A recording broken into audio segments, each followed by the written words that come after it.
Freddie Mercury was one of the rock world's most iconic figures.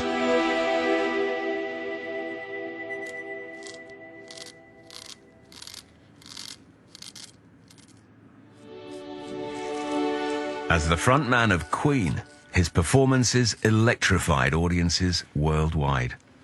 There was nobody like him beforehand, and there's been nobody like him since. But he fiercely guarded his secrecy. He was quite private in many ways. It is true. He was two very different people. And the secret Freddie was outrageous. He wasn't the easiest person in the world. Excuse me, you know, this is not a saint. And said, darling, my attitude is, fuck it. I'm doing everything with everybody. But Freddie's risk-taking lifestyle left him exposed. He was living a very precarious life because AIDS was out there. I mean, he just went wild. This is the inside story of the Freddie Mercury you never knew. Everything about him was a secret and a complication. The behind-the-scenes story of the 2 years in which he achieved his greatest musical triumph, but also faced his deepest fears. Thanks. We'll have this sent round to Harley Street straight away, Freddie. It's his battle to keep his privacy. Not to tell a soul. I mean it. Not a soul. To keep on working. You all right, Freddie? Yes, I'm fine, darling. I'm okay. And the fight of his life. My old faithful. The real story of Freddie Mercury, the great pretender.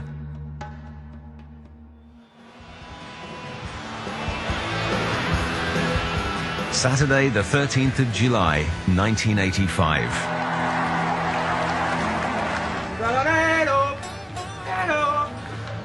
Queen are backstage at Live Aid, waiting to go on. How long we got, Peter? About 5 minutes, I should think. About 5 minutes? Yeah. All right. I remember Freddie pacing about. Like all of them, they were all nervous. Everybody was nervous. And I think Freddie was concerned because they hadn't played in England for a bit and he wasn't sure how he'd go down. Bob Geldof and Harvey Goldsmith persuaded Queen to appear at Live Aid, but the band had been in disarray. I think most people in the business would have agreed that we went into Live Aid thinking that Queen were a classic group who'd had their big hits, were basically over as a group of the present, but were nonetheless a joy to watch. Freddie had been living in Germany. His newly released solo album, Mr. Bad Guy, had bombed. That was a real crossroads, I think. It was a real serious chance of them breaking up. Freddie had also been suffering from a nagging health problem. Oh, my fucking throat. How is it, Freddie? How's $1 million voice? Never been better, darling. Just a year before, Freddie's throat had cracked up, forcing Queen to cancel 5 gigs. At Live Aid, he's singing against his doctor's advice. Ready to go, guys? You're on at 6:40. Let's go steal the show, darlings. Remember, you've got 18 minutes. All right? Let's do this. Let's go! Come on, boys! Go on, When he come out the quarter cabin, he had his little shuffle where he used to do his little punch of his arms and everything. You knew he was ready. And when he got on stage, you could tell he was ready. Freddie bounded onto the stage, full of energy, greeting the crowd with trademark fist pumps, a wave, and a toothy grin. Came on like a star, you know, and they reacted to him.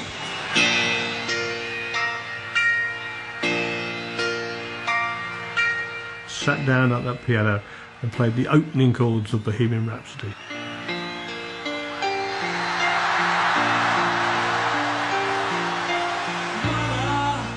A record that everybody knows.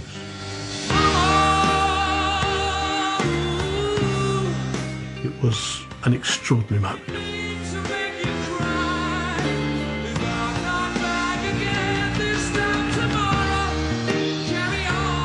us. We all stopped to watch because we were mesmerised. The 72,000 crowd and 1.9 billion TV audience saw Freddie give the performance of his life.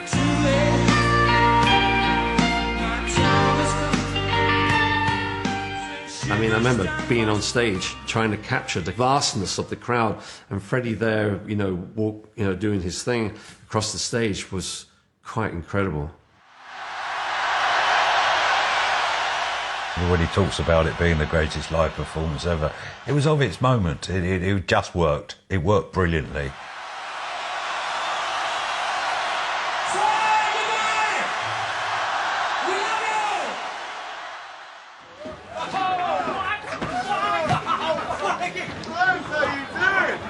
And as soon as they went off stage, you just knew that they'd stolen the show. There was just this energy. It was just fantastic. Freddie triumphed at Live Aid. Absolutely killed it! Did you hear what Elton said? He said we stole the show. What time is he on? Have we missed him? No, he's later. Not to Bowie. That was great. They went on Giants, they come off Monsters. After Live Aid, Queen were firmly back on the map. They realised that they were greater than the sum of their parts. They still have what it took to go out there, and were given this second wind. They could go out there and be Queen again. The magic's back. I just had a word with the guys. We're back tomorrow. Just us.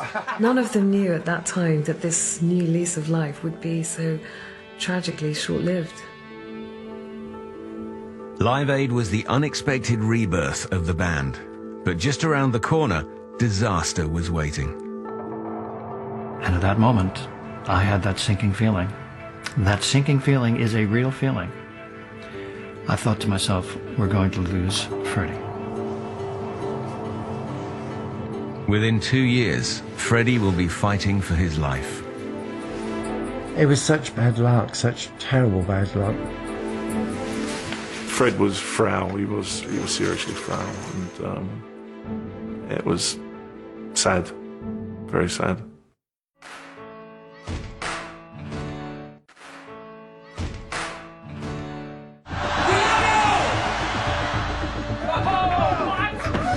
Live Aid gave Freddie Mercury and Queen a massive career boost.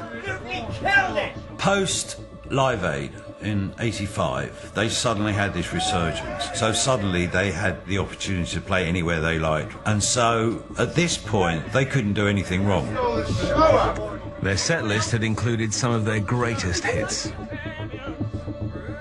But it was Bohemian Rhapsody, written by Freddie, that ignited the crowd. Bohemian Rhapsody, well, yeah, it's, I guess, the song that everybody associates with Queen, and certainly with Freddie. It was his creation, totally. 1975, London. Freddie was 29 when he wrote Bohemian Rhapsody. It was the record which catapulted Queen from rock stars to rock gods.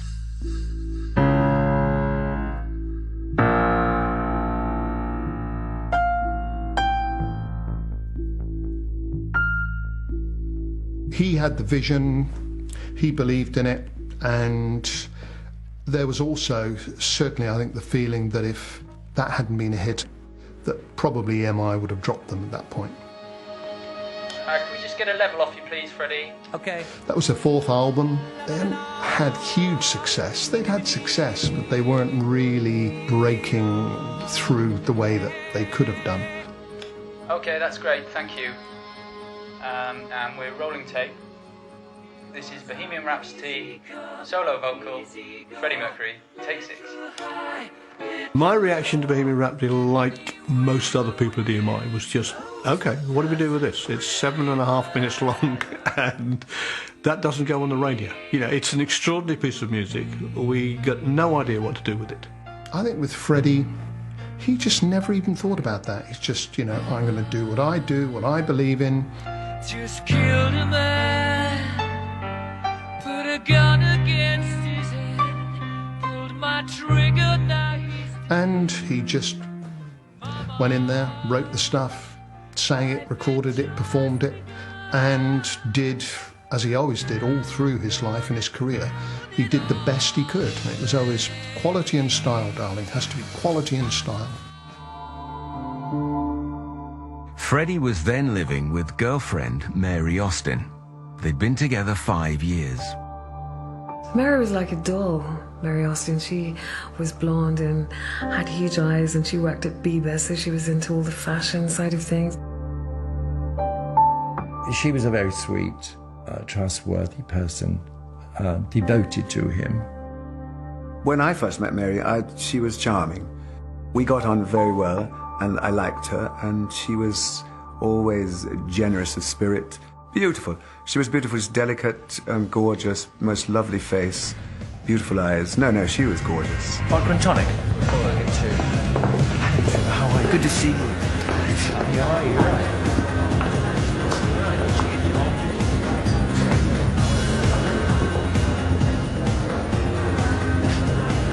Two vodka and tonics, darling. Ice and a slice. Lovely. Thank you. Are you, with anybody this evening? I'm actually with my girlfriend, darling. Thank you. What a waste. There you are, Mary. Who's your friend? I've never seen him before, just some guy.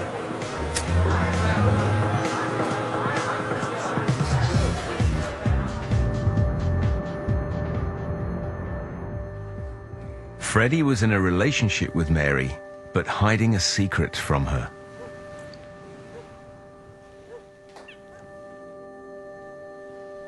He'd experimented with other boys at school. He'd had, not relationships, but liaisons, I think you'd have to call them. And he'd always known that he was more attracted to boys than to girls.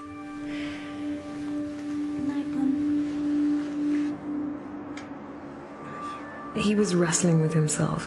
He wasn't honest with her for a long time, but she had her suspicions.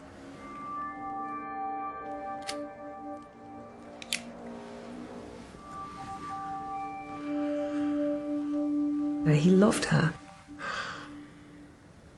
but he realized that his sexuality was taking him in another direction, and he couldn't live with himself anymore.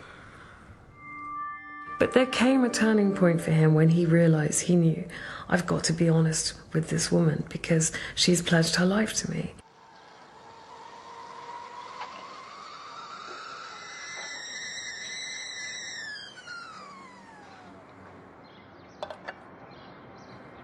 Freddie, are you awake? I made tea. Do you want it in bed or are you getting up?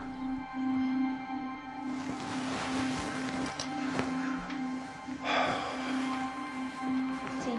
Oh, thank you, darling. He faced a choice, to come clean or live a lie.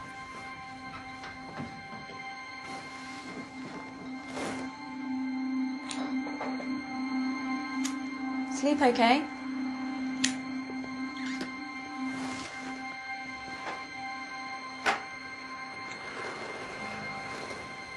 Are you okay? You seem a bit off with me. Can talk to me now, Freddie. Freddie? Well, you know, it's nothing, it's nothing. Well, it must be something.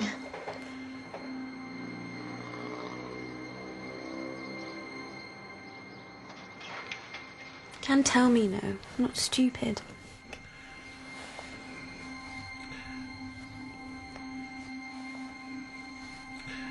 I do love you, Mary.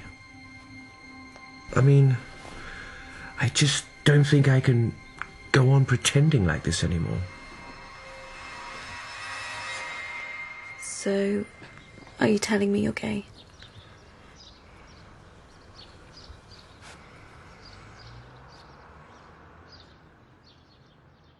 Mary was fine with it. She used to go out with us a lot of times, and a whole group of us, and not just homosexuals or gay people.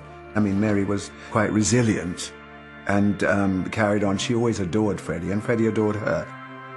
They remained very close for the rest of his life. But now, Freddie was free to fully explore his true sexuality.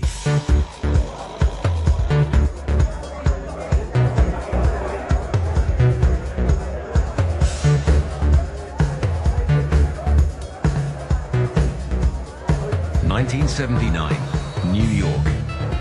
Away from the publicity glare of London, Freddie was drawn to New York City, where he could anonymously enjoy the thriving gay scene. Do you fancy a drink? Come on, come and meet Freddie. With Freddie was Paul Prenter. He joined Queen's management in 1977. Freddie, this is James. Hi. Do you want a drink? Yes. He was described by drummer Roger Taylor as a very subversive influence. Paul, I don't know what agenda he had. I do think he was very fond of Freddie, and Freddie was fond of him. But he certainly seemed to be able to lead Freddie or to go against certain things. But because we were all friends and you went along with Paul, I think Freddie relied on him a lot. He made himself indispensable.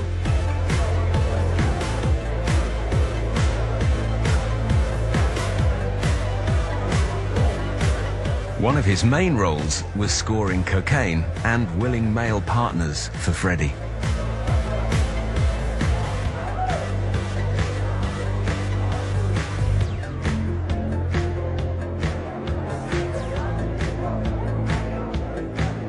He really took to the gay scene in New York in such a big way, and the tragedy of that really was that it was so raw.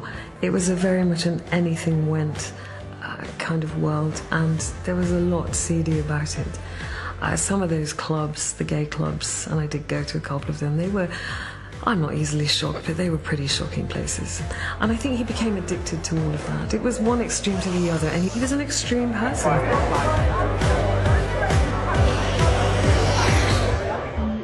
Freddie's first love was still music, and Queen still recorded, jetting between New York, Montreux and Munich, where they produced Crazy Little Thing Called Love.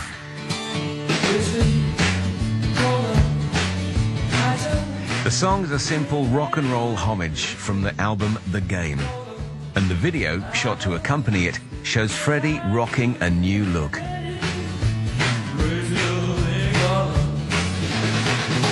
Crazy Little Thing was done when we were at the end of a tax exile year in Munich. That was 1979, and then what followed became their biggest ever album, #1 singles in America, triple platinum albums, huge tours, and that's when they were the biggest band in the world. Soon after, Freddie took his new look one step further by embracing the iconic image originally made famous by the Village People's Glenn Hughes. Obviously the image changed into the shorter hair, the tash and other types of clothing from specialist stores. And he'd just grown this tash, and we just thought, what the fuck are you doing, Fred? You know, I mean, really? And he said, look, I want to see how I look. Take a photograph. And I got my camera, and I was doing shots of the band anyway. Put a Polaroid back on, shot it, pulled it out. So there you go, Fred. Oh, you're so bloody wonderful, don't I? Some of us hate it, Queen's John Deacon told Rolling Stone. But that's him, and you can't stop it.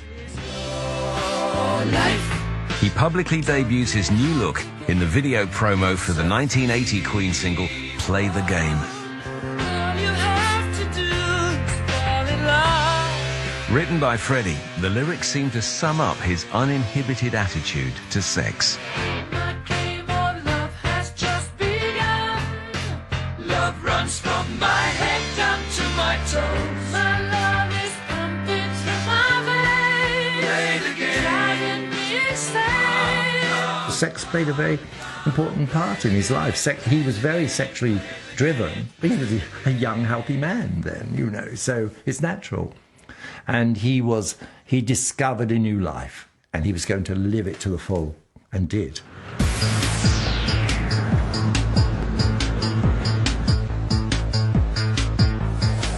As Freddie's enjoying the New York gay scene, the first reports of a mysterious disease targeting the city's gay community start to surface. So there was a couple of reports predominantly arising from physicians who were looking after people in the gay community in the east and west coast of the United States, of people who became unwell with weakened immune systems and having infections or tumours that were caused by infectious agents. An article in the New York Times reported 41 cases of a rare and often rapidly fatal form of cancer. These people were very rapidly sick with other illnesses and died, and there was a mystery about what was going on and causing these problems. And then suddenly, word starts getting around. People are dying for some sexually transmitted new disease. Didn't have a name yet. People weren't sure what it was that was unsafe at first. In the early days, we didn't know the causative agent, and we didn't know how that causative agent was transmitted, so we couldn't give advice to people on how to protect themselves. Initially, the killer disease was only known to a few specialist doctors and public healthcare officials. They called it GRID, Gay-Related Immune Deficiency. Later, it was renamed AIDS. No one yet knew it was caused by a retrovirus, transmitted by the exchange of bodily fluids, mainly during sex. Many people caught a fatal virus without even knowing the virus existed. They caught the disease when there was no such thing as safe sex, because nobody knew there was any such thing as unsafe sex. In New York City, gay men partied on, obliviously. I think Freddie really was doing everything with everybody. The damage was already done before he knew the damage could be done.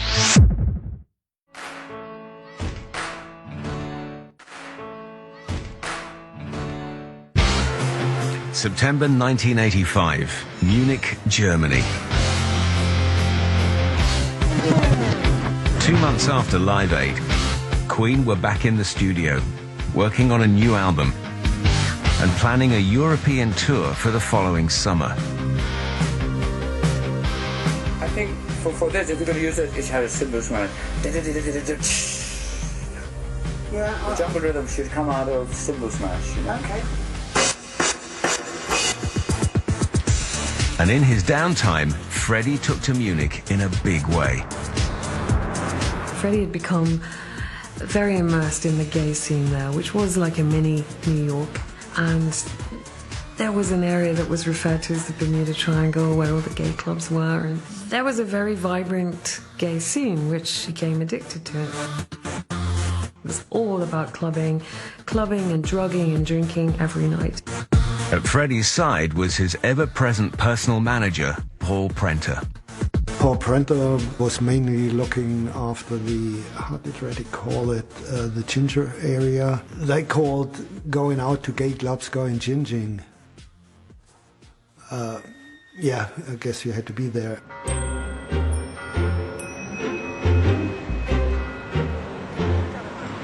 Going down the corridor, who do I see? A blue Brinton. Hey, Freddie! Hello, Roger. How are you? How's it going, guys? We're having a beer here. You going to join us? No. We've got plans. Perhaps we can come along. I don't think it'll be quite your thing. Freddie?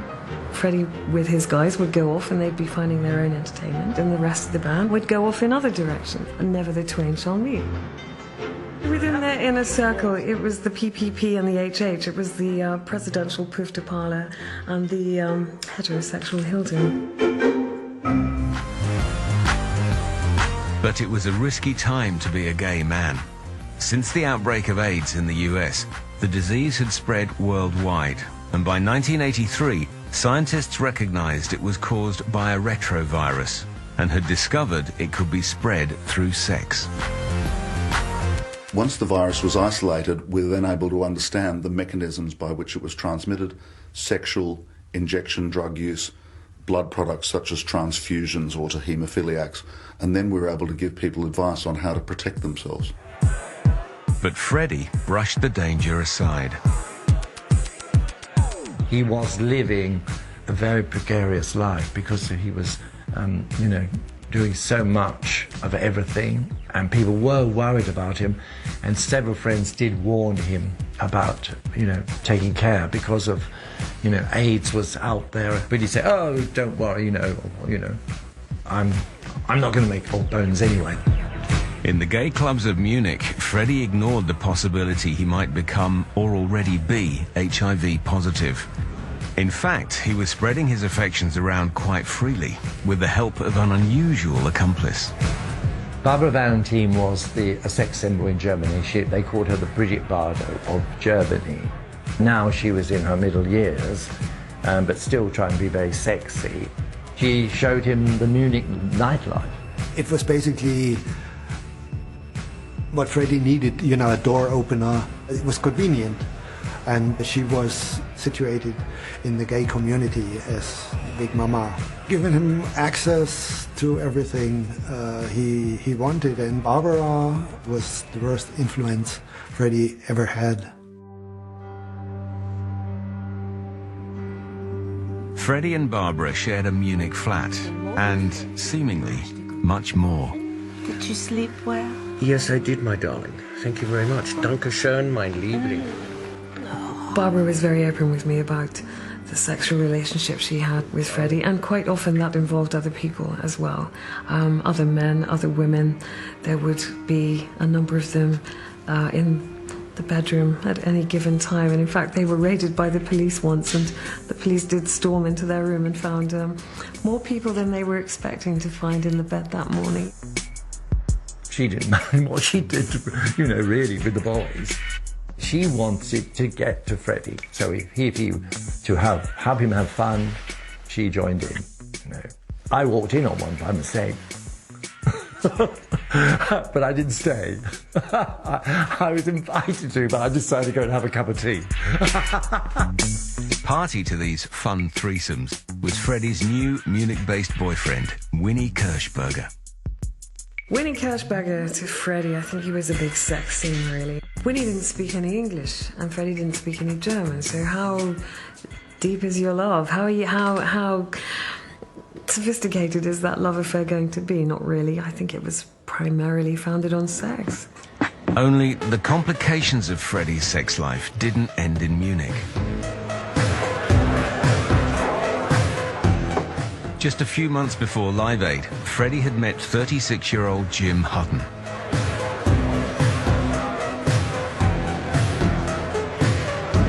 Can I buy you a drink? No, I've got one, thanks. Let me buy you a drink. All right, lovely. Vodka and tonic. I'll have a vodka and tonic too, please.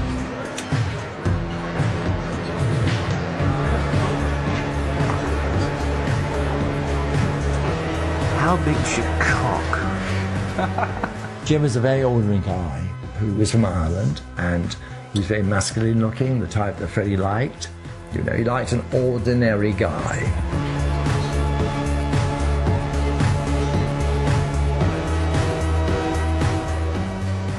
He thought they were attractive because they were normal, what you would call normal, whatever normal is.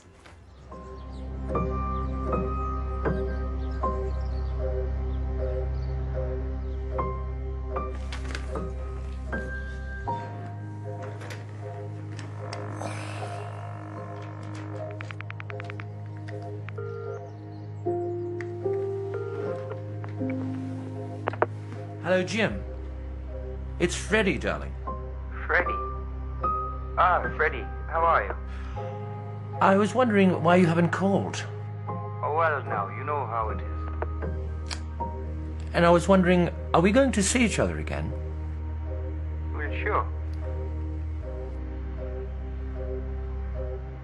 Would you like to come to dinner tonight? There's just a few of us. Sure. Jim was a good bloke, and he was a character in his own right, and I think made him a lot different to a lot of people Fred met.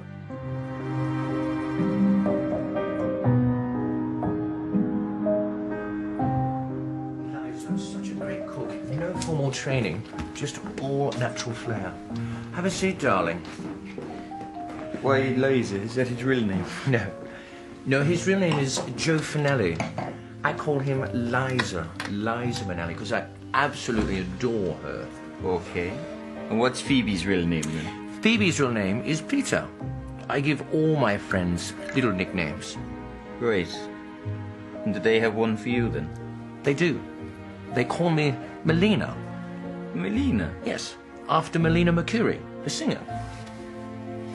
You know what, darling? I think we should give you a nickname as well.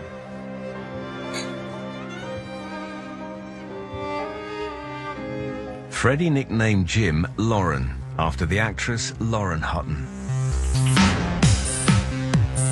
A few months later, he flew him to Munich for his 39th birthday party, an outrageous black and white ball at a local nightclub, Henderson's. He said to me, I want you to come to Munich because it's my birthday and we're going to have a drag ball. It's going to be fabulous. Everybody's coming in drag. I said, hey, Freddie, it's not a problem. He said, everybody. I said, no, it's okay, man. Everybody.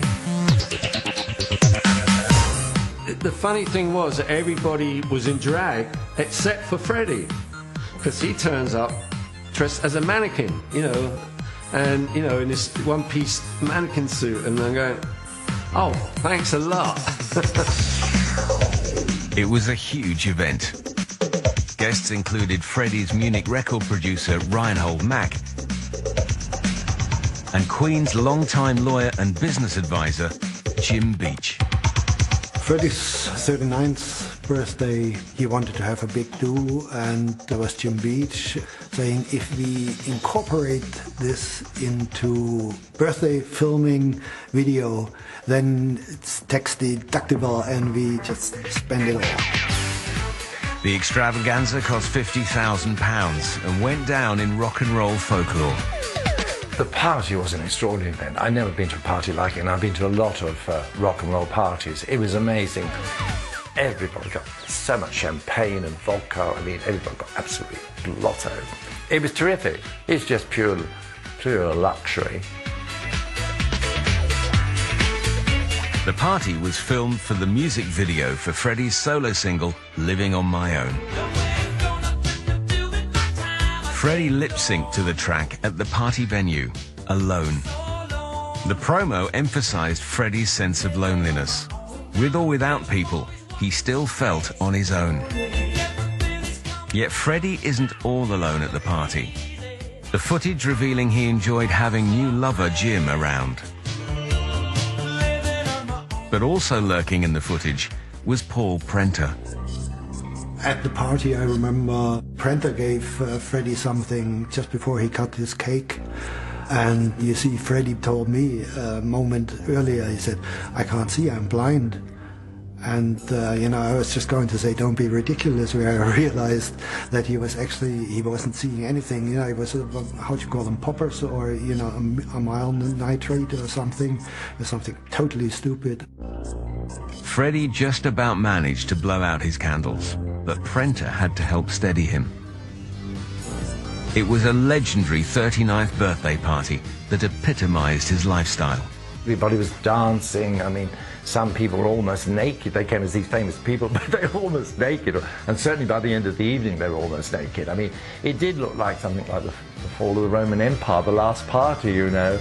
Only the party was about to come to an abrupt halt.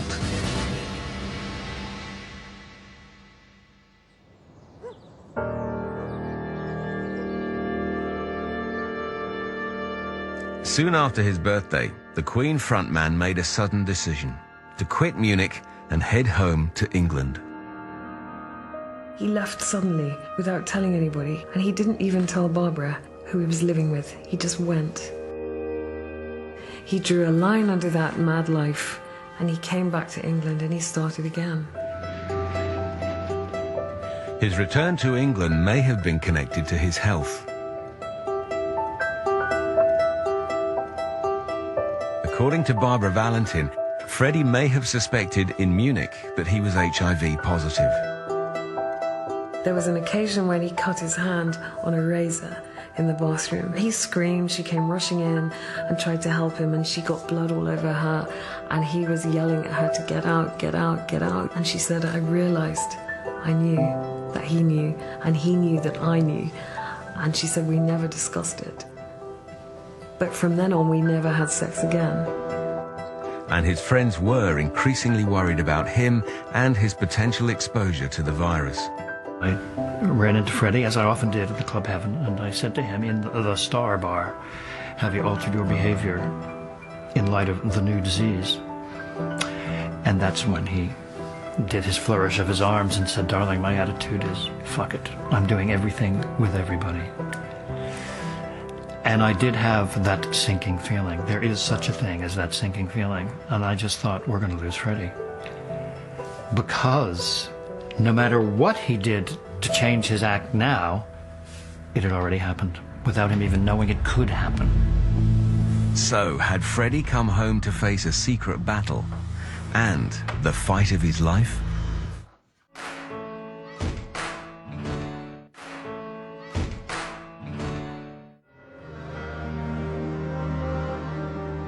According to his sometime lover Barbara Valentin, Freddie Mercury left Munich suspecting he was HIV positive. It wasn't a diagnosis, but he'd had a test, although that was never admitted or announced. But when he discovered that he was infected, he came back to England. But other friends believed there was another reason for his quick departure. Freddie got bored with Munich, as simple as that. Freddie could get bored very quickly, actually. And so he was always looking for some new excitement. Whatever the reason, in 1985, Freddie moved into a new home. Beautiful, darling.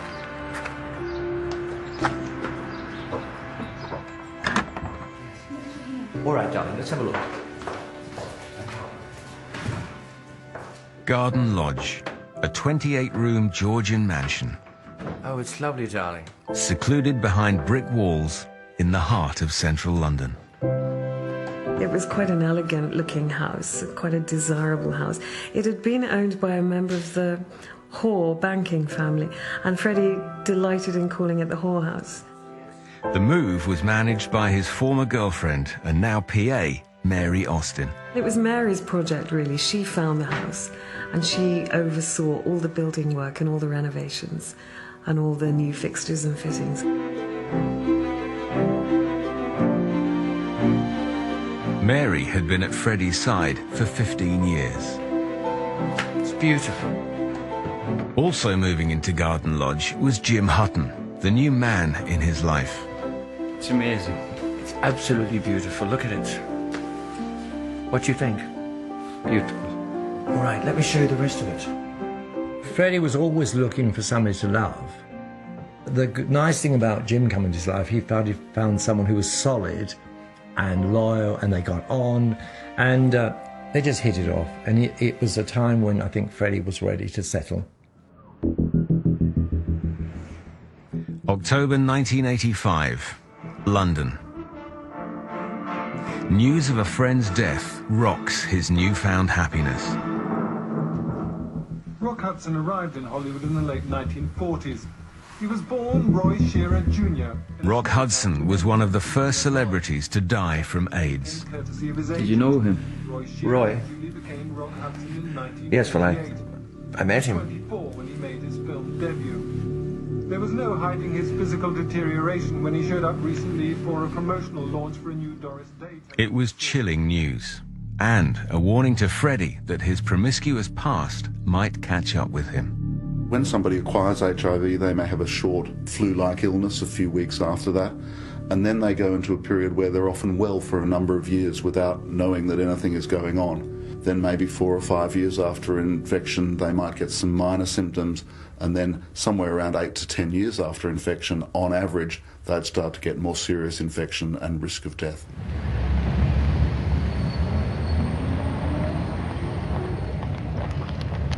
Freddie's GP was Dr. Gordon Atkinson. Ah, Freddie. Delighted to see you, dear boy. Do have a seat. Thank you, Doctor. So, how have you been? I feel fine. Well, I just wanted to have a look at that throat of yours. Okay. Now, open wide. His persistent sore throat that had troubled him at Live Aid and before could be a symptom of the early onset of AIDS. The first infections are mild and quite treatable.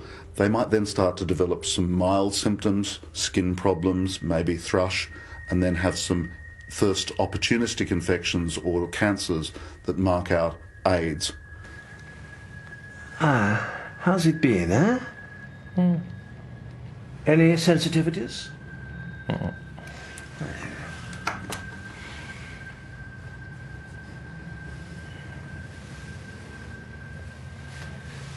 Any weight loss? No, none. Right, Freddie.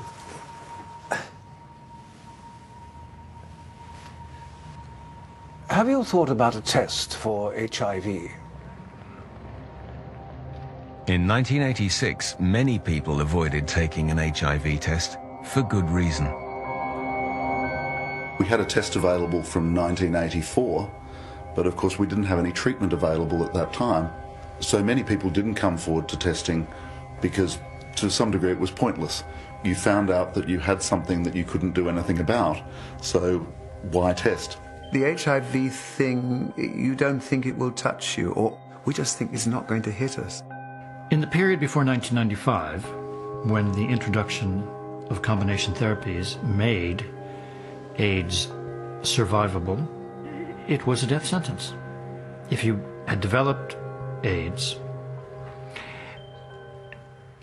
you would die.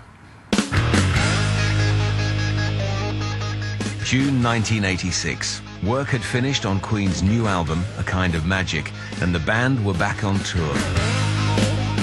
It was a massive venture, 26 dates, performing to over 1 million people. It was a huge undertaking for Freddie, particularly with the growing concerns around his health.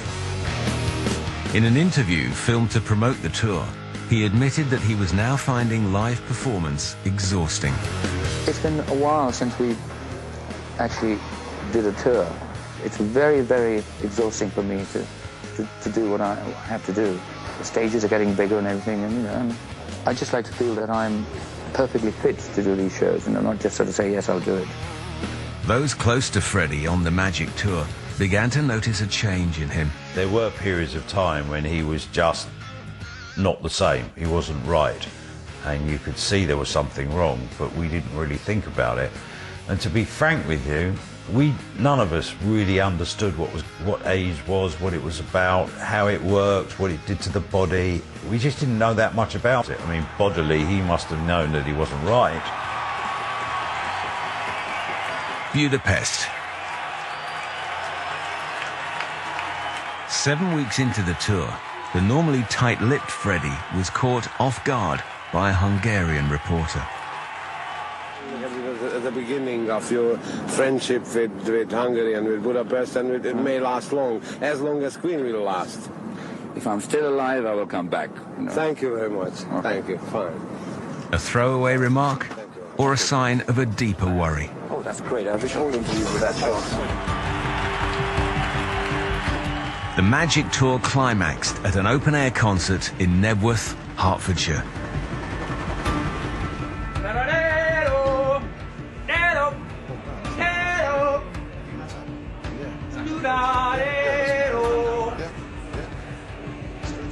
Towards the end, before we did Nebworth, no one was talking about it, but we all kind of knew that Freddie was not well. No one knew how not well he was or what it was, and there were whispers and whatever, and we just kind of trucked along as if it would get better, if you like. It's a huge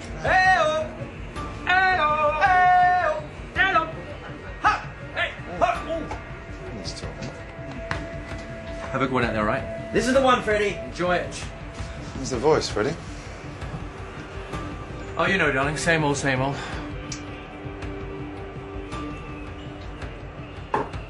The show must go on, darling. We blanked out his illness. It was like, well, clearly he's ill, but he'll be all right, because it's Fred. I knew he was ill, but I didn't know specifically with what. But you obviously thought you knew. voice, one more, one, two, really two. One voice, one more, one real decision. Freddie started the show in good form, singing One Vision.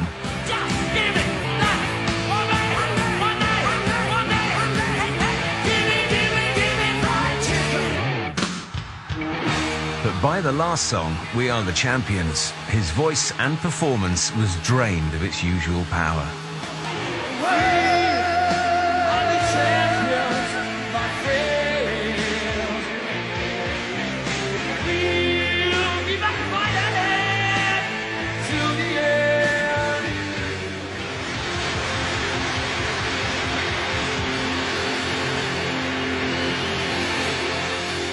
Get in there, Rog. Well done, guys. Party time, guys. Let's go. We've got a whole tour to put together. Ready? Yeah, I'll be right there. I'll join you, Roger. I will. You all right, Freddie? Yeah, Brian, I'm good. I'll see you out there. I'll be right behind you. All right. All right, come on. All right, come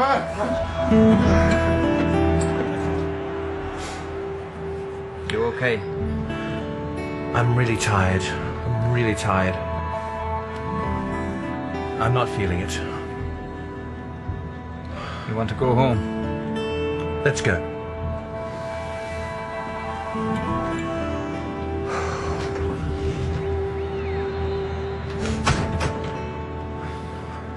The truth was, obviously, he wasn't that well, and he was starting to slip a bit, and he wasn't the same party animal that he was, and whatever, and he kept up a brave face, but clearly it was difficult.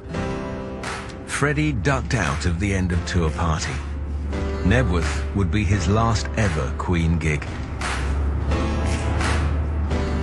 He had not yet been diagnosed as HIV positive, and he hadn't confided his fears to Jim or anyone else.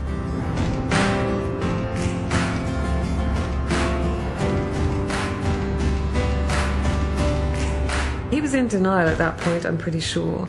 You know, he did have this thing about himself. He said, I would never make old bones. He always thought he was going to die relatively young. September 7th, 1986, London. Freddie's 40th birthday party, a Mad Hatter's party at Garden Lodge, was quieter than his 39th. Jesus, I look like some kind of idiot in this. Oh, don't be silly, darling. Let me get something for you. Hang on. There you are. That's something a bit more you, Jim. I know why you like this one. I know. I love it.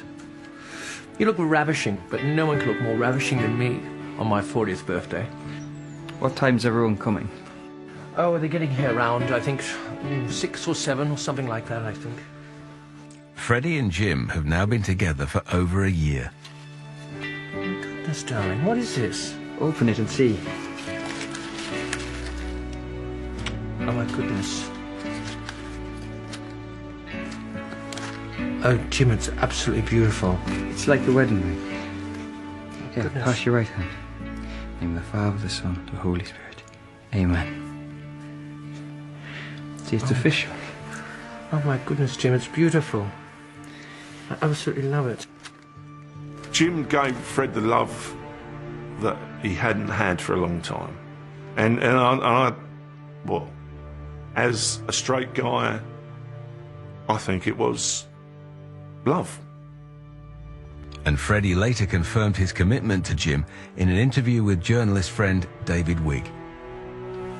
I'm very happy with my relationship at the moment, and I really, honestly, I couldn't ask for better. So I finally found a niche that I was looking for all my life. At the end of September, he and Jim took a long holiday to Japan. Japan was not so much a honeymoon, but it was, this is our break together, and we do what we want to do together. It was the period before the bad news was going to hit, and he was in a good place because he was very, very happy with Jim, and life seemed good. But before he went to Japan, Freddie took an HIV test. Just a scratch, okay? Ready? Just relax, Freddie. There we go. Relax. Relax. Freddie, good? Excellent. There we go. You hold that in place for me, please. Thank you. We'll have this sent round to Harley Street straight away, Freddie. It's a simple precaution. I know it's for the best.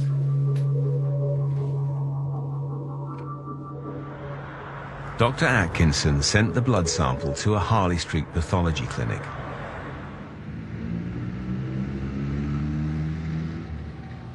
While Freddie was in Japan, news of the HIV test leaked out.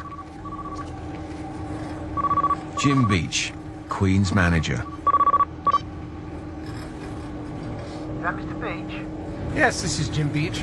I'm calling from the News of the World regarding Freddie Mercury. Go on. Have you got any comment on Freddie having an AIDS test? What? Who is this? Freddie Mercury being tested for AIDS. Have you any comment? Where on earth have you come from with this? A test performed in a Harley Street clinic, Mr. Beach. Can you confirm that? Off the record, I'd be very careful if I were you, printing that kind of unfounded nonsense. We're running the story, Mr. Beach.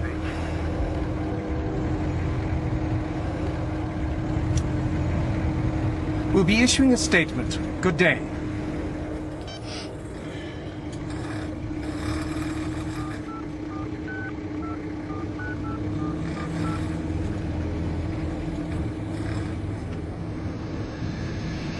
Where's Freddie?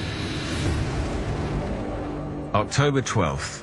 The News of the World ran the HIV test story. It quoted Freddie's spokesman, confirming he's concerned, which is why he took the test. October 13th. The next day, Freddie and Jim flew in from Japan, and the press were waiting to pounce. Have you had an AIDS test, Freddie? I'm perfectly fit, thank you very much. Are you concerned about your health, Freddie? Let's see you both. I used to have reporters at the airport, but we had someone at the house as well. Just after that period of the Japan trip, reporter come to the door as we was going in with a photographer, and obviously there was no comment. The News of the World's sister paper, The Sun, printed his denials the next day. Freddie did not have AIDS, but his blood tests would reveal if he had the HIV virus that led to the disease.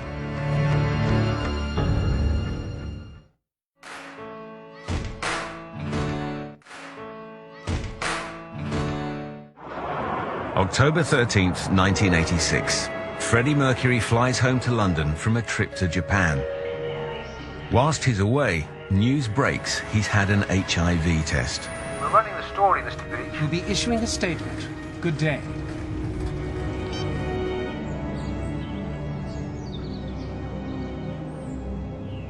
Just a few days later, he's visited by an old lover from his days in New York, John Murphy.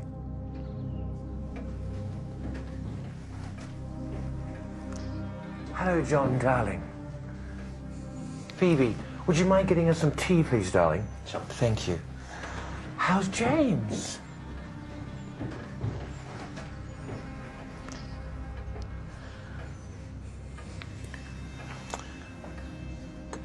Oh my gosh, John. Take a seat, darling.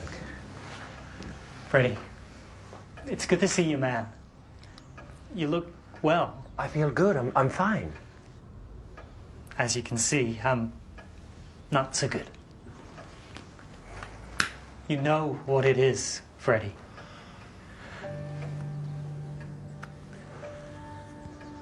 I've been living with that. I'm dying, Freddie. Doctors say I got months. Weeks, even. John. And James. He's dying too. It's a race to see who goes first. John Murphy died of AIDS on the 11th of November 1986. His partner James Winethorpe a few weeks later.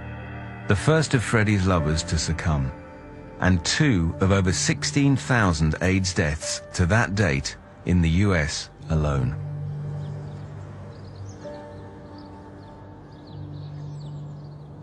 Our hospital wards in central London were full of people who were sick, and many of those individuals were dying. We saw a community being wiped out. That was the period of when a lot of people that one knows and you're close to had contacted HIV and were dying with AIDS. My wife and I had a lot of gay friends who were dying, and it was very, very sad time. Freddie, hoping he'd escaped infection, had already had an HIV test. Freddie, we've had the results back from the clinic. It's not good news, I'm afraid. You're carrying the HIV virus.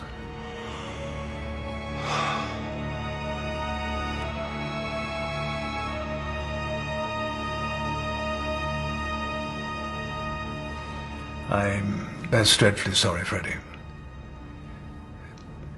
Please take a moment, my boy.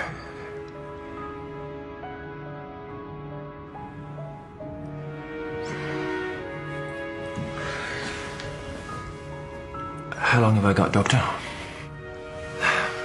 It's hard to say. It's not necessarily the case that it will lead to AIDS. We do know of people who don't develop it. But in most cases, the AIDS will develop up to 10 years from the original infection. There was hope. There are small numbers of people in the population who are genetically immune or resistant to the acquisition of HIV infection. There is a very small number of people who acquire HIV infection but never seem to get sick as a result of it because they control it with their immune system. February 1987, London. Freddie hoped for the best and kept his condition a secret. I asked him, I said, do you have AIDS or HIV? And he said no, he had some blood condition. He actually answered that to me. And I said, well, you will let me know if there's anything and whatever. And he never let on to me. He was determined to keep on working. Yes, Great Pretender, vocal track 1. From now on, much of Freddie's life was a great pretense. Freddie said this song, for me, is one that I would like to have written myself about me, the Great Pretender, because what you see is not actually what, that's not me 100%. There's another side of me, but I'm the Great Pretender and this is what I do for a living, and I'm pretty good at it. Before shooting the video for Great Pretender, Freddie decided on a change of image. Is it coming off, Freddie? What do you think?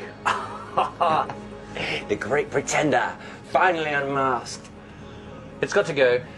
It must be done, darling. You look weird. Wow. This I've got to see.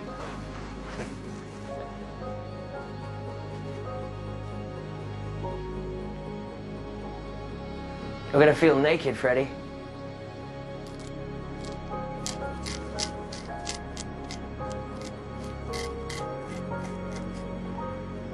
The moustache, grown in 1980, had powerfully identified Freddie with an iconic image of gay masculinity. Now, 7 years on, he abandoned the look. You look about 14 years old, Freddie. I look bloody beautiful. That's what I look like, darling. Modest as ever.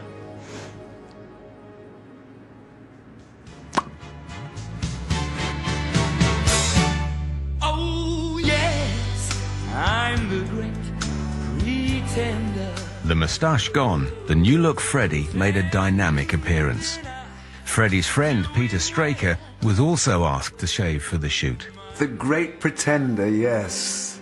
I had a moustache as well. I still have one, a little tash, little thing like this. And we'd all shaved, and Freddie shaved. But he hadn't shaved under his arms, and I was really pissed off. No, not really, but just as a joke. A tiring all-night video shoot with multiple costume and set changes was a tough test of Freddie's health, but he got through it. He didn't just sing the song, he became the Great Pretender. If you look at the video, only Fred could make an entrance like that. It's extraordinary. He loved it. I mean, it was him. The Great Pretender performed with no sign of fatigue or illness, and no one suspected a thing. The Great Pretender was great fun to do. I didn't know for a long time, or hadn't guessed, that Freddie might be suffering from the virus. You look at the sort of the video, The Great Pretender, looks like a Superman to me. Sounded like Superman, behaved like Superman. Pretending that you're still around.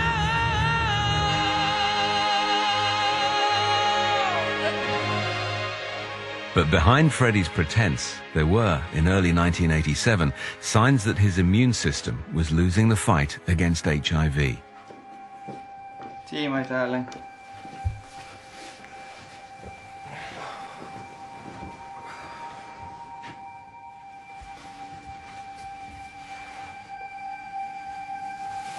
Kaposi sarcoma was perhaps the most stigmatizing infection or tumour associated with HIV infection because it caused red or purple spots on the skin.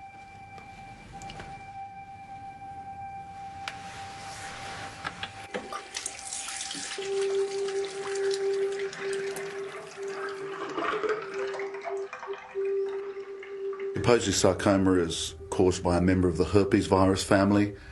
It's a relatively common infection, but of course it doesn't manifest in people who have a healthy immune system. It's only when the immune system is down that it takes the opportunity to create these tumours. Well, of course, could be a whole host of different things. Okay, there we go.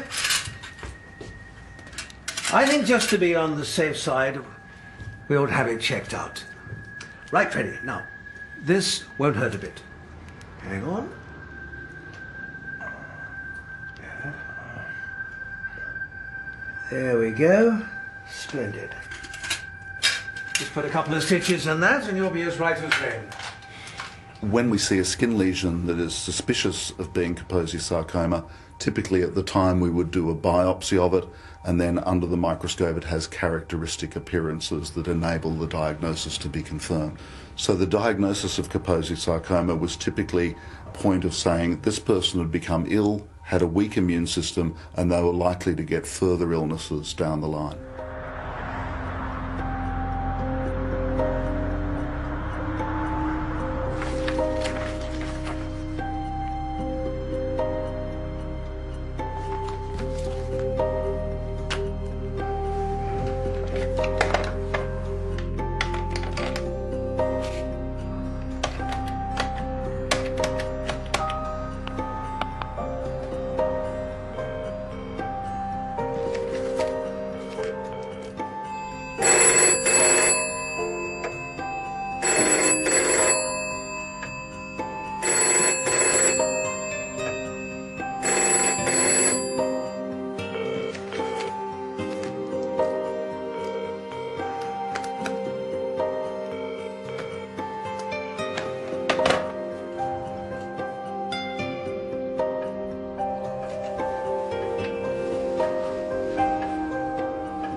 Hello, Mary? Yes, Mary speaking. Mary, this is Dr. Atkinson. Oh, hello. Mary, it's about Freddie.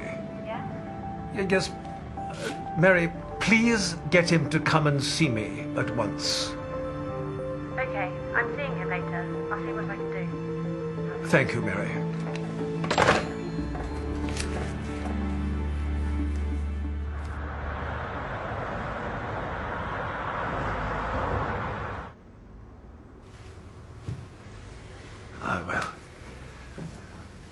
Good to see you again, Freddie. The biopsy results are back, and unfortunately, it does confirm that the lump on your shoulder is a Kaposi sarcoma.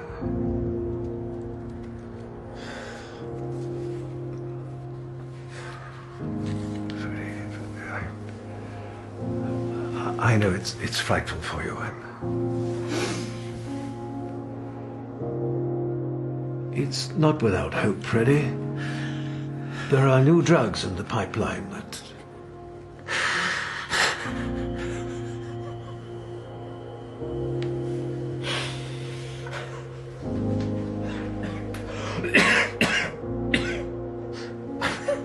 In the mid-80s, we were working on antiviral drugs.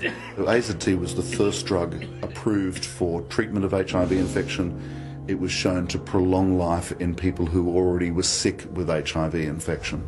So it wasn't without hope that people had, because some people were slow in progression of their disease, and that there was a hope that people could remain alive until we established much better treatments for the disease. The idea was to buy time while we came up with better things to treat the infection. I believe Freddie felt to begin with that he could be cured, and he saw a lot of different doctors and spent a lot of money. I don't think at that stage he thought he was going to die from it.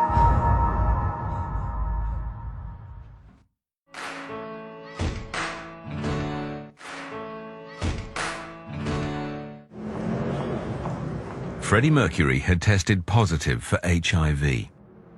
The biopsy report is back.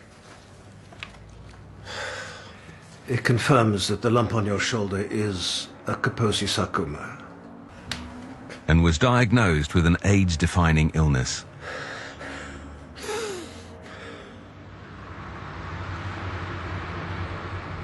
Easter 1987. With no known cure and his physical decline inevitable, Freddie reluctantly told those closest to him. What is it, Freddie? What's going on? They've had to take a lump out of me, darling, so they could test it. What for? Look, I'll show you. They've... just on the top there, you can see they've put some stitches in there. Can you see it?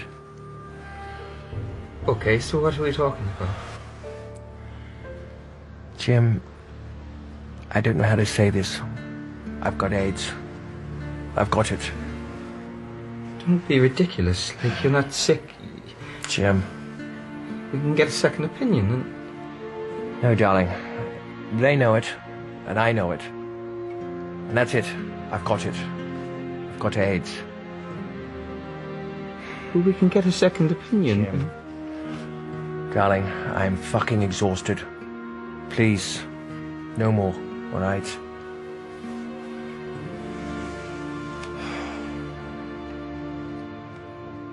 Once he's told Jim, Freddie told others in his family at Garden Lodge. I was in the kitchen with him, having a cup of tea, and he actually made me a cup of tea, and Fred couldn't make tea. It was terrible. And sort of sat there and said, look, it's full-blown, and I wanted to tell you myself.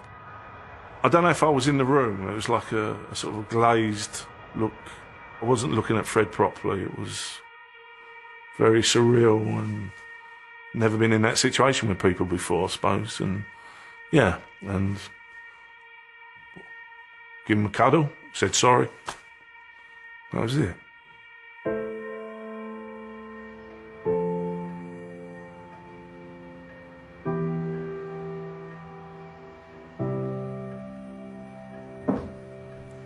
Phoebe. Oh, Mary. Phoebe. Please take a seat.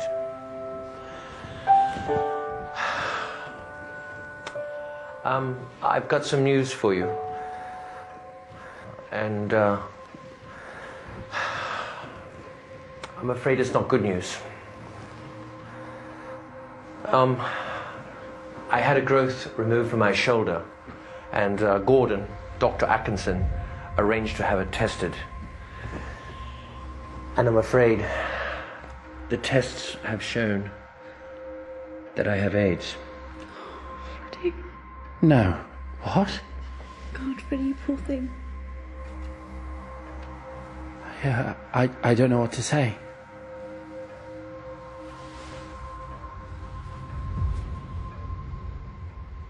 You're not to tell a soul. I mean it. Not a soul.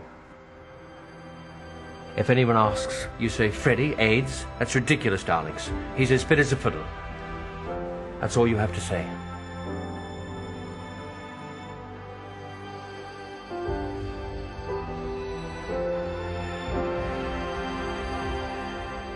His friends closely guarded his secret. Whatever was said or told in the house stayed with me. I didn't. When we had the news of Fred had HIV, I didn't even tell my wife. Freddie also confided in journalist friend David Wigg. So I asked him if he'd had the test, and he said yes, he had, and he said it was not good news. So I knew what he meant. It was such a shock and so upsetting. David Wigg never revealed Freddie's secret, but colleagues in the press continued to probe. May 1987, London. Freddie? Yes, Phoebe, what is it? You've got to see this.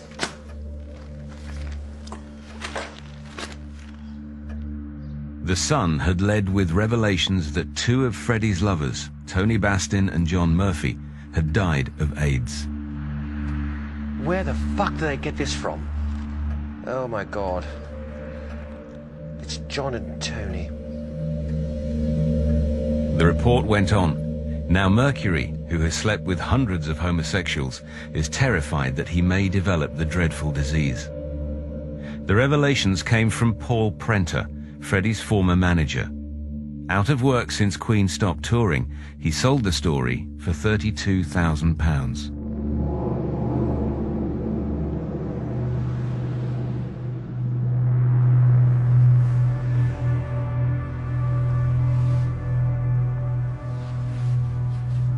The tabloid press hadn't yet discovered that Freddie had AIDS, but the signs were beginning to show.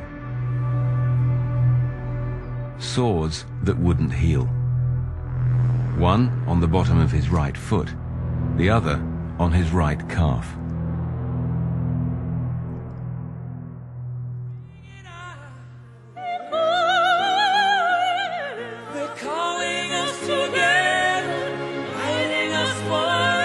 Freddie was still working. At a live performance of Barcelona with opera singer Montserrat Caballé, he's singing well.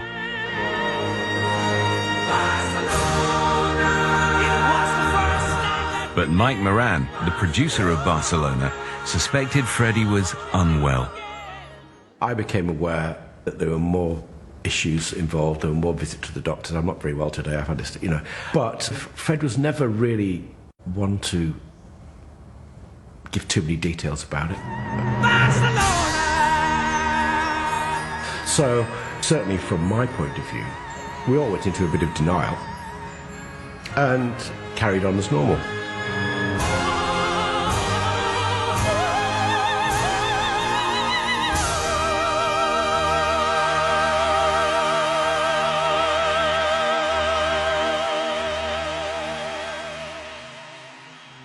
After nearly 2 years apart, Queen reconvened in Montreux to record a new album, The Miracle. I think you've all probably guessed what's going on.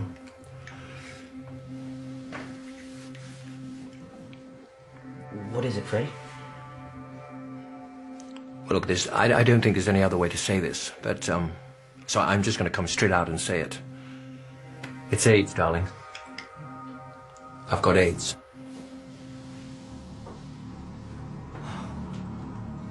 Fred, I'm so sorry.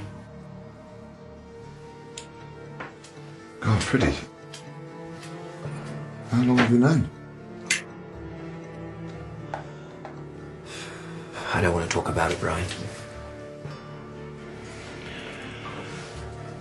Listen, whatever happens, it's not going to stop me from working, all right? We've got so much to do, and we're just going to keep working. I'm not going to stop. I will work till I drop. Yes. All right? Yes. Yeah. And that's it. That's what we're going to do. Right, guys? Thank you. I've had this conversation with Brian many times. Well, you know, why'd you lie? He said, well, we had to. And he was our friend, and we had to protect him. That was his own private life, and he didn't want people to know. He especially didn't want his mum and dad to know. So he kept his secret, and we all kept it for him. No, just do it on this one. March 1989. During filming for the promo to accompany the first single from the album, I Want It All, Freddie was sporting a beard. The new look was to cover up the Kaposi sarcoma marks on his jawline. Good. Queen! 9 months later, in what was now a rare public appearance, Freddie looked pallid and thin and didn't even speak as Queen picked up an award for top band of the 80s. You just went, this is a man who looks very, very unwell. And you sort of feared for the worst. Other people one had seen suffer with AIDS and the impact that it had, and you know how a body deteriorated, you know, and looked gaunt and looked thin and looked ill. And Freddie just looked, you know, an ill man, and your heart went out to him.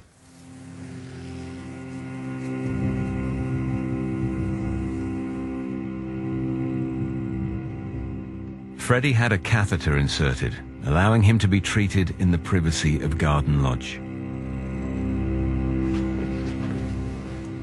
The nurse is here to see you. Oh, thank you so much, darling. Morning, Freddie. Hello, darling. How are you?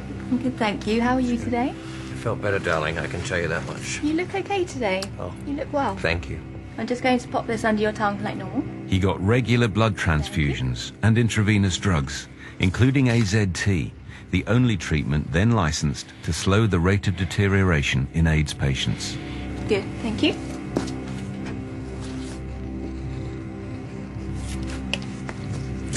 Thank you. He'd also signed up for the trial of a new antiretroviral drug, DDI, run by Dr. Graham Moyle.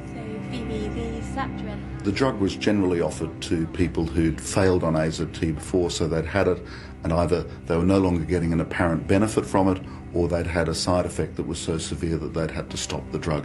This represented an alternative to AZT. How have you been eating today, Freddie? I've had some breakfast. So the aim of the trial was to buy more time for the individual by controlling the virus a little bit better for a little bit longer. But Freddie still had to go to hospital for some treatments. Okay, Terry. Let's go, please. It was hard on him, yeah. And this treatment was seriously painful for him. We would go at 5:30 in the morning to have these treatments. And it was done so there was minimal fuss, because it would be uproar if Fred was sitting in the waiting room. There'd be untold people sitting in there, and you had untold press being there as well. The tabloid press was intent on exposing Freddie. November 1990. He was photographed with his GP, Dr. Atkinson. The article described him as haggard and gaunt and asked just what is wrong with Freddie. It was unusual for him to go to the doctor, actually, but he wanted to get out the house. And that was just a little trip, and they must have maybe guessed where we were going in the end, but yeah, towards the end, Fred was seriously frail. It was sad, very sad. With paparazzi and tabloid hacks hunting him, Freddie almost disappeared from public life. Once word leaked out, it was a great story. As horrible it is to say it, it was a great story. So it's natural that the speculation just grew and grew and grew. In the lead up to his death, it wasn't British tabloid press not at their best. It wasn't a great moment for those guys in Fleet Street who were trying to get whatever they could get as a last picture. I couldn't even park the car without people being all over me and physically all over me, and I just had enough of it. So I thought, oh, this is, if we want to play games, let's play games. Jesus Christ, this waste of time. What if we just drape it? Phoebe and Jim have got a mannequin, put one of Fred's coats on it. Can't have him looking scruffy. That. Get the hat. Yeah. And buttons. No? No, take No. the legs. Go Come on. on. Jeez. You got it? Go. Okay. Got it?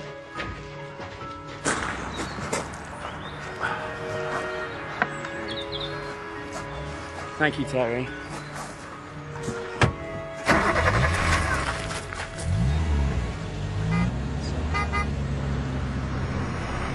I opened the garage and basically bibbed the hooter and put my foot down.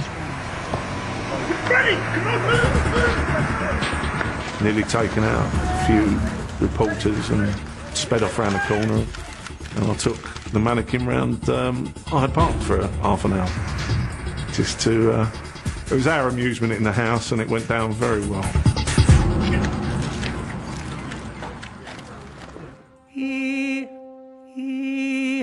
1, 2, 1. Freddie was very ill, but still working long days in the studio. You all right, Freddie? Yes, I'm fine, darling. I'm okay. Okay, Freddie, shall we do Days of Our Lives? Yes, let's go for a take. Great. Do you want to go now? Yes, I think we should go for a take. Okay, Freddie. These Are the Days of Our Lives has become a song that's synonymous with Freddie's final days and his signing off and his goodbye to the world. And he wasn't ready to go, but he came to terms with it. I think he came to terms with it in that song. May 1991. Behind-the-scenes footage from the promo shoot for the single revealed a frail Freddie. That was an incredibly hard day for him. He was like in so much pain on his foot and everything. He didn't give in and he'd done it, but as you see with the makeup, he looked very, very ill. Sometimes I get to feeling I was back in the old days. The promo was shot in black and white to try to mask Freddie's illness, but it was still obvious. Emaciated and sick, and he looked dead to me already, actually. He looked dead in that video for that song. It was his last performance on camera. The single wasn't released in the UK until after his death. I still love you. Freddie was gone already. That was just the shell saying goodbye. I still love you.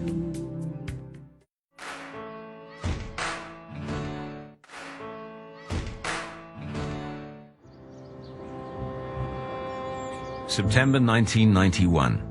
Freddie Mercury was losing his fight against the HIV virus and AIDS. So you bequeathed to Mary the house and contents? Yes, yes. And, yes. Jim? 500,000. Peter? 500,000. Terry? 100,000. And finally Joe? 500,000. Good. The share of the residuary, 50% to Mary, 25% to your sister. Yes, yes. And 25% to your mum and dad. Correct? Yes. Okay. And last but not least, you're happy for me and John Libson to act as executors and trustees. Yes. Yes, Jim. Great. Okay. I think that's everything.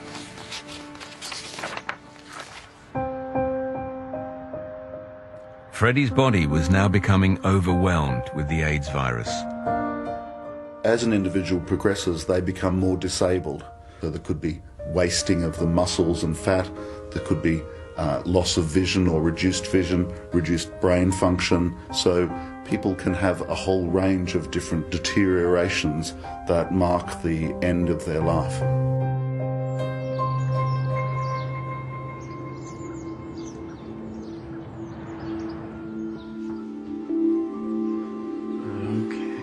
November 1991. Freddie was practically bedbound. We was there to make sure his last period of time went as normally as it could do. We would all do our little bit with him, go up, sit on the bed, talk to Fred. I don't think he could eat at the time, so Joe and Phoebe would just make cold watermelon juices for him and things like that. He'd lost so much weight and basically skin and bone. It was very sad. No, please don't. I can't take it anymore, darling. It's over. It's over. No. He decided to stop taking medication to fight the virus. I can't take it anymore. I can't. I think you should call Gordon. Call Dr. Atkinson. And call Mary too. It's over, darling. From now on, he would just take a powerful oral painkiller, diamorphine. And after that, he went down quite quickly. And that's when we had the press camping outside. And they was there all the time, and they were horrible. They would give him no free time at all. They were a pack of wolves outside, waiting for the carcass to come out. November 22nd, 1991. Freddie had kept the secret of his AIDS diagnosis for 4.5 years. But now, he suddenly decided to make a statement. Fred was getting so much bad press. I think they had to do it just to maybe sort of calm the waters for a little while, because it didn't. They were still camped outside.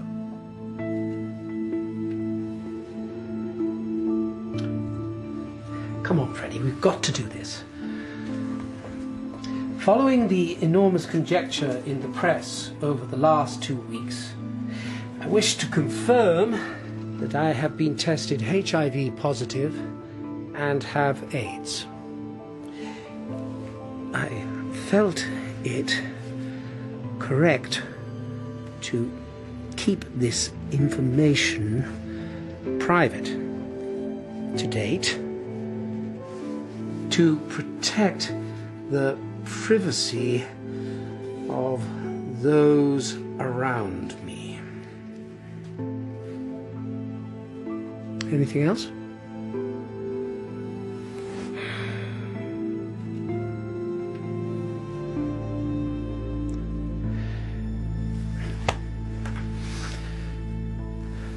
This needs to go.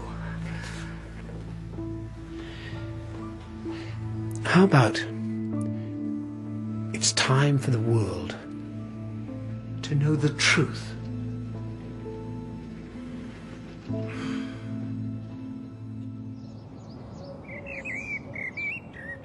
The statement took 5.5 hours to craft.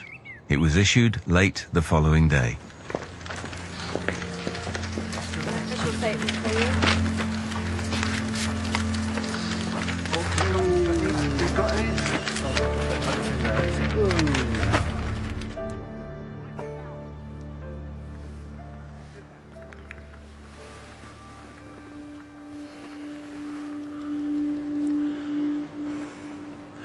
My old faithful.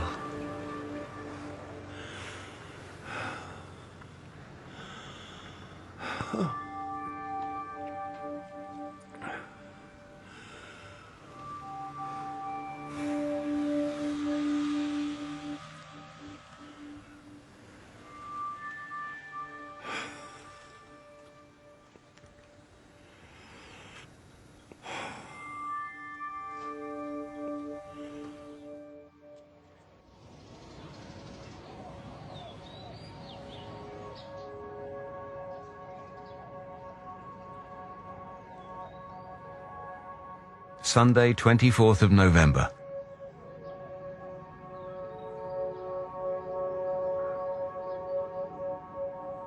As the immune system becomes very weak, people effectively get overwhelmed by infections, whether they're viral infections, fungal infections, bacterial infections, that cause the death of that individual.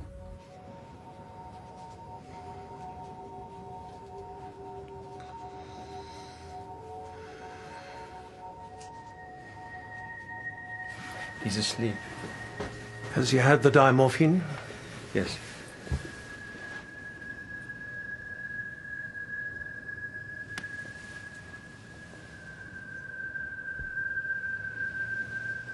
Okay. He's in a coma, and he'll lapse in and out until the end. It won't be long.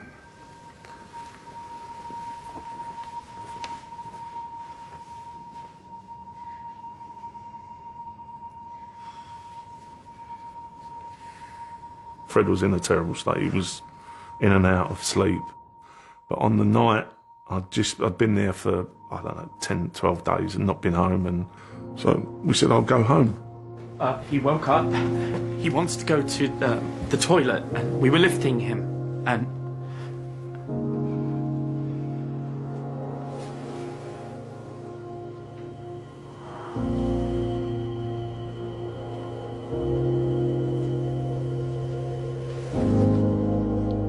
he's gone.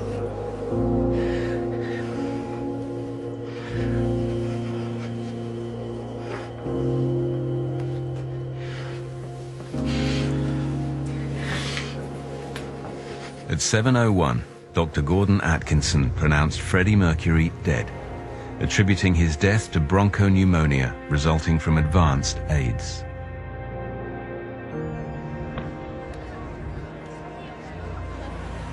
Three days later, he was cremated.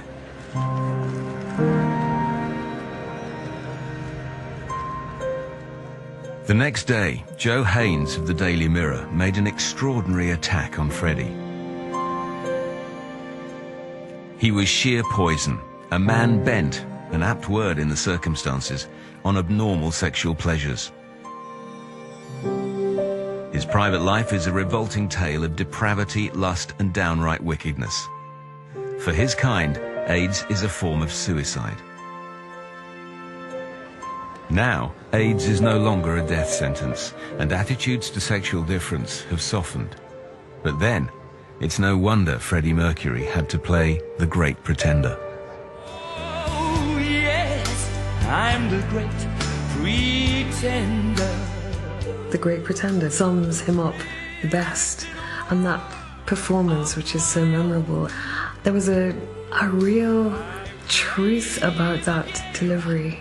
The real Freddie shone through, and you couldn't watch that video or hear that song and not know who he really was and what he was trying to say. He'd been a pretender all his life.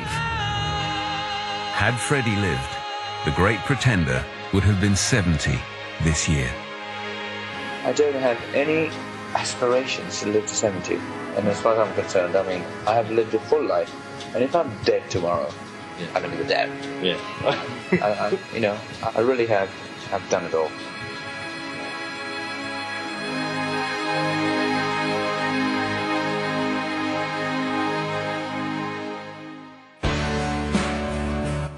Catch 20 moments that rocked the 80s next. And it was a decade that lost another great music icon. From her battle with anorexia to drug abuse, we take a look at the life and death of Karen Carpenter in Goodbye to Love. Catch that Tuesday at 10.